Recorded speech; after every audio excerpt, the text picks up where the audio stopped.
Good morning mga idol! Welcome back sa channel. For today's video, mag-update lang tayo. Konting update lang kasi ako ay papaalis din for work. First of all, shoutout muna kay Huni. I think napadaan si Boss Huni sa sa location ko. Yan. Shoutout sa iyo, boss. Good morning. So, yung video na to ay mag-update lang. Mag-update tayo. And as you can see, naka-great sword na naman tayo. And Blitzblade. Yung reason for that is pinapa-level natin yung ibang weapon. Because of the huge announcement coming from the Lord 9 themselves.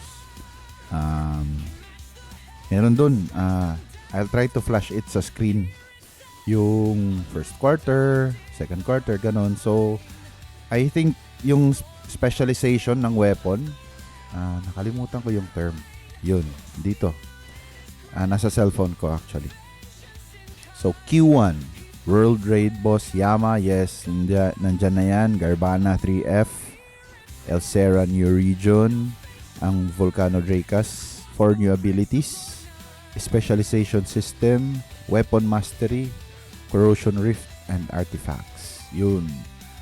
So ngayon, nagpapalevel na rin tayo ng Great Sword. And I would like to give a huge credit to Boss, how do I pronounce his name? Nyao Nyao.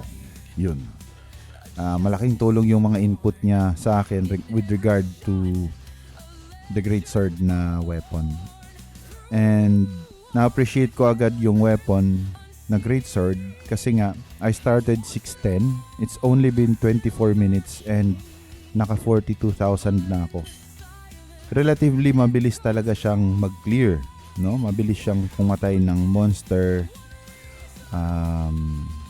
Malaki yung critical pag tumama, ganon. So kung mapapansin niyo yung build ko, yung mga minor skills yung kinuha ko talaga 1, 2, 3, 4 until the 5th skill. Kasi shorter yung cooldown, smaller yung mana cost. So skill siya ng skill. Fortunately for my character, siguro merong compounding effect.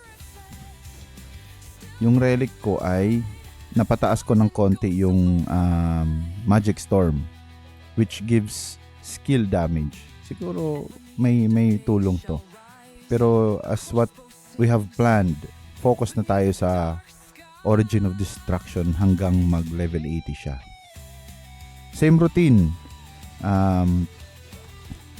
Kapag sa dungeon tayo, crossbow, balik sa crossbow. Kapag nasa field, yung weapon of choice na pinapa-level. Yun lang muna yung update. And with regard to sa balance natin ngayon, nabawasan na yung balance natin. Kasi I bought 2 items. Yan. So, 188 na lang siya. I bought a Sirad Sword and Shield. Yung stat niya ay ano lang naman. Yan. Endurance, Crit, and SP. Okay na sa akin yan. Kasi pang farm ko lang siya, 'di ba? Pero ginagamit ko ngayon yung sword and, Great Sword kasi binabantayan ko yung character ko. Pero pag lengthy period, SNS talaga. Kasi maganda yun. Halos walang damage yung monster. Kung sa Great Sword ko, yan yung damage niya 332. Sa Sword and Shield, mas lesser pa dyan. And I would like to give a huge shout out to nakalimutan ko yung name niya, si X-Derp. Big shout out sa iyo, bossing. Thank you for the sword, X-Derp. Yun. Alright, that's it lang. Good morning sa lahat. I hope na maswerte tayo. Ganun pa rin naman, continuously pinapa-level ko pa tong itong Greater Recovery and Delivery para mag 600 na si Hunter. Nakikita nyo na pinapa-90 natin yung Cutting Strike and Fire Spirit. Alright, good morning and keep grinding.